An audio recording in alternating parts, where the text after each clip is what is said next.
MSc-CET result काहीच दिवसात release होईल आणि त्यानंतर प्रोसेस सुरू होईल ॲडमिशनची. ती प्रोसेस कशी असेल चला बघूयात. Step 1 percentile release. सीईटीचा निकाल पर्सेंटाईल फॉर्मॅटमध्ये जाहीर होतो.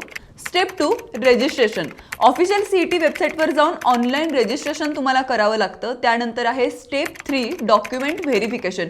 ही प्रक्रिया 8 ते 10 दिवसांची असते. ऑनलाईन आणि ऑफलाईन दोन्ही प्रकाराने तुम्हाला करता येते. त्यानंतर येते step 4 provisional merit list. Registration नंतर सुमारे 8 दिवसात ही लिस्ट येते. Step 5 grievance period. काही डॉक्युमेंट्स मिस झालेत का, करेक्शन्स आहेत का, अपलोड करायचे राहिलेत का, हे सगळं तुम्हाला 2 ते 3 दिवसात दुरुस्त करता येतं. यानंतर आहे स्टेप 6 फायनल मेरिट लिस्ट. ही लिस्ट ग्रीव्हन्स नंतर रिलीज होते. Step 7 preference filling. 2 ते 3 दिवसात आपल्याला आवडीची कॉलेजेस किंवा आपल्या पर्सेंटाईलला मिळतील अशी कॉलेजेसची लिस्ट तुम्हाला अपलोड करायची असते.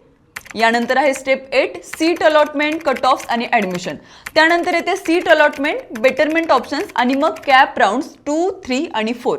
या सगळ्या प्रोसेसची PDF तुम्हाला हवी असेल तर खाली कमेंट करा PDF.